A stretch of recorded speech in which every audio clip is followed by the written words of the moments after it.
નમસ્કાર મિત્રો, હું છું સંજય સોરા. વિડીયોને સ્કીપ ના કરતા, વિડીયોને બને એટલો શેર કરજો. આજનો વિડીયો ખાસ છે. હાલ હું આણંદ છું.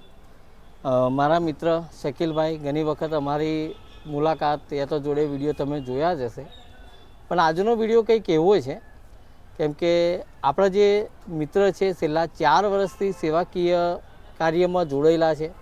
માનવતા ચેરિટેબલ ટ્રસ્ટ કે નિરાધાર લોકો હોય, રોડ ઉપર રહેતા હોય, ઘર છોડી નીકળી ગયા હોય, માનસિક ત્રાસ હોય યા તો દિમાગી હાલત, માનસિક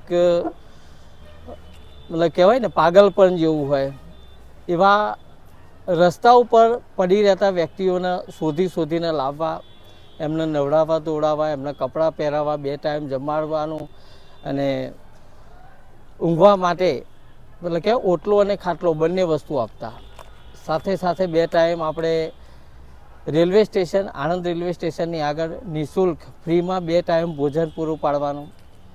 લાવારીસ લાશ હોય, ચાહે હિન્દુ હોય ચાહે મુસ્લિમ હોય, એની પરંપરાગત એની અંતિમ વિધિ કરવી. મેડિકલ કોઈને ઇસ્યુ હોય તો મેડિકલ ઇસ્યુમાં પણ સપોર્ટ કરવો. તો સેવાકીય પ્રવૃત્તિમાં ઘણા બધા એવા કામ છે જે મને ખબર છે ત્યાં સુધી તો મેં તમને કહી જ દીધું. પણ આજે વાત એવી છે કે અહીંયા જે છેલ્લા 2.5-3 વર્ષથી માનવતા ચેરિટેબલ ટ્રસ્ટ એનો એક આશ્રમ બાંધેલો, અને અહીંયા આ એ જ જગ્યા છે. ત્યાં આગળ બધો એને ખાવા પીવાનું રહેવાનું અહીંયા આપણે સેવા કરતા હતા. પણ આ નગરપાલિકાની જગ્યા હોવાના કારણે આજે આ જગ્યા ખાલી કરવાનો આદેશ છે. અને આપણે સરકાર સામે કોઈ બાથ ભીડાય એવી નથી, કેમ કે જગ્યા આપણી છે નહીં, કાયદેસર સરકારી છે ને આપણે અત્યાર સુધી વાપરી એના માટે આપણો આભાર માનીએ છીએ. પણ હવે પ્રોબ્લેમ એ ઊભો થયો છે કે 2.5-3 વર્ષથી એ જે રસ્તા ઉપરથી લોકોને આપણે અહીંયા લાયા, હવે અહીંયાથી ખાલી કરવાનું થયું તો રસ્તા ઉપરથી લાયા હતા ને અત્યારે ફરી આપણે રસ્તા ઉપર કઈ રીતે મૂકવા.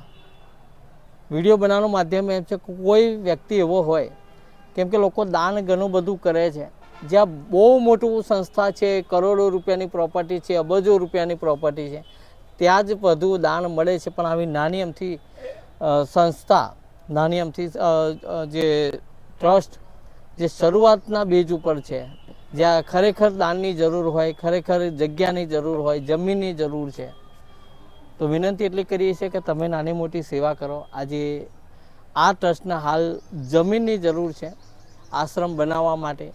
કોઈ એવી જગ્યા હોય, કોઈ એવી જમીન હોય, અથવા તો કોઈ ભાડે આપવા માટે યા તો વાપરવા માટે. કાયમી ના આપે ને એમ કે ભાઈ 5 વર્ષ 10 વર્ષ મારે જરૂર છે, અત્યારે ખાલી પડી છે, હાલ પૂરતી તમે વાપરો, તો પણ ખાલી વાપરવા માટે આપશે તો પણ આપણે જરૂર છે. વધુ વાત ના કરતા વધુ આપણા મારા મિત્ર શકીલભાઈથી સાંભળીશું. શકીલભાઈ, આપણા વિડીયોમાં તમારું સ્વાગત છે. તમારી સેવાઓ હું ઘણા સમયથી જોડાઉં છું, આપણા ઘણા સમયથી એકબીજાના સાથી મિત્ર રહેલા છે, તો શું કહેવા માગશો તમે? પહેલાં તો સંજયભાઈ સોડા ડાકોરથી તમે આવ્યા છો મારા વિડીયો જોઈને. મને લાગણી છે કે સોશિયલ મીડિયાનો અત્યાર સુધી મારા જોડે પહેલી ચરોતર અવાજવાળા મારા મિત્ર જે હતા અમિતભાઈ, એમણે મારો વિડીયો લીધો અને બીજા તમે આવ્યા છો. તો હું પહેલાં તો નગરપાલિકાનો આભાર માનીશ કે નગરપાલિકા મને 2-2.5 વર્ષ મને વાપરવા દીધું. આપણે કોઈપણ જાતની આપણાને રોકટોક નહીં કરી.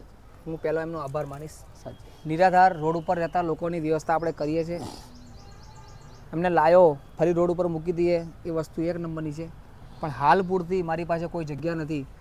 તો હું નગરપાલિકાને એટલી વિનંતી કરું કે મને કોઈ એવી જગ્યા આપે, અથવા વિડીયોના માધ્યમથી જે લોકો જોવે છે એ મને કોઈ પણ જગ્યાએ ભાડા પેટે જે પણ પે કરવાના છે આપણે પૈસા કરીશું એમને. કેમ કે લોકો દાતાઓને મને સપોર્ટ બહુ મળે છે, મારી પાસે સપોર્ટ મળે છે. આપણે કેવું ખાવાના ખાલી દાતાઓ લોકો મને કે ભાઈ શકીલભાઈ 2000 રૂપિયા કે 5000 રૂપિયા, તો ખાવાનું ખાલી આપણે ખવડાવીએ છીએ, બીજું વધારાનું આપણે કરી શકતા નથી.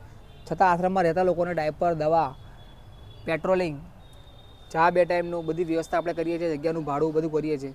તો આપ સૌને રિક્વેસ્ટ કરું કે તમારી પાસે વેસ્ટ જગ્યા પડી હોય કોઈ 2-5 વર્ષ માટે અથવા વર્ષ 6 મહિના માટે, તો મને આપો. અથવા તમારું કોઈ ગુડાઉન ખાલી હોય, ખરી હોય, કોઈ પોલ્ટ્રી ફોરમ હોય તો મને આપો, જેથી હું આ જગ્યાઓ જે છે અત્યારે ખાલી કરી રહ્યો છું ત્યાંથી બધાને ત્યાં શિફ્ટ કરું. બસ એટલી જ મારી વિનંતી છે.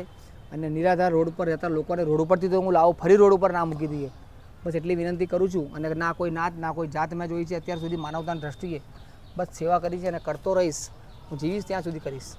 અત્યારે આપણા જોડે કેટલા વ્યક્તિઓ છે હાલ? અત્યારે જે જગ્યા પર હતા તે જગ્યા પર 15 થી 20 જણા જ હતા આપણી પાસે. એક જગ્યા મારી પાસે ભાડાની છે, ત્યાં બધાને મેં શિફ્ટ કર્યા હતા અને અત્યારે હું ભાડાની જે જગ્યા છે ત્યાં શિફ્ટ છું, પણ એ બી જગ્યા મારી પાસે ભાડાની જે નાની છે, હા તો અહીંથી તો ખાલી કરીને આપણે ત્યાં જઈશું. રેલવે સ્ટેશનની બહાર જે ભૂખ્યા અને ભોજન 2 ટાઈમ ચાલે છે, મેન મુદ્દો આપણો એ છે. તો ત્યાં જમવાનું ક્યાંથી લઈને જઈશું, નજીકમાં કોઈ જગ્યાએ મળે અમે તો અમે ત્યાંથી ત્યાં વ્યવસ્થા કરીએ, બસ એટલી વિનંતી. આ મિત્રો એ જ છે કેમ કે અહીંયાથી આ રેલવે સ્ટેશન સામે જ હું બેઠો છું. રેલવે સ્ટેશન જોડે જે 2 ટાઈમ ખાવા પીવાનું જે જમવાનું રાખે છે શકીલભાઈ, એને બનાવવું, ક્યાંથી બનાવીને લાવવું, કેમ કે જમાડવા માટે તો આપણે ગમે ત્યાં ઊભા થઈ જઈએ અને પબ્લિક જમી પણ લે, પણ જે એનો વહીવટ કરવો પડે, જમવાનું બનાવવું પડે, એ જગ્યાની ખાસ જરૂર છે. અને કોઈ નાનાકીય નાની મોટી મદદ કરવા માગતા હોય તો પણ શકીલભાઈનો કોન્ટેક્ટ કરો. અને કોઈ જમીન આપવા માગતા હોય તો આ વિડીયોમાં બંનેના નંબર મોકલીશ જમીન માટે, શકીલભાઈ પ્લસ મારો છે. બંનેમાંથી તમારે જે પણ કોન્ટેક્ટ કરો. તમારું કોઈ ગોડાઉન હોય યા તો એવી નાની અમથી દુકાન જેવું હોય હાલ પૂરતું કે જમવાનું બનાવી શકાય, અથવા તો આશ્રમ બનાવી શકાય એવી પણ જગ્યા હોય, સેવામાં આપવી હોય, કાયમી માટે આપવી હોય, અથવા તો ભાડે આપવી હોય, તમે જે પણ ઈચ્છાથી આપવી હોય જરૂર આપજો. વિડીયોને બને એટલો શેર કરી દેજો, કેમ કે વિડીયો શેર કરવાથી આપણો વિડીયો ક્યાંક એવા વ્યક્તિ સુધી પહોંચે જે ખરેખર કદાચ આપણી જમીન આપવા ઈચ્છે છે, પણ આપણો વિડીયો ના પહોંચવાના કારણે કદાચ પણ આપણને એ જમીન ના મળી શકે. તો વિડીયો શેર કરવામાં કચાશ કરતા નહીં, વિડીયોને બને એટલો શેર કરી દેજો. જય માતાજી, જય હિન્દ, જય ભારત.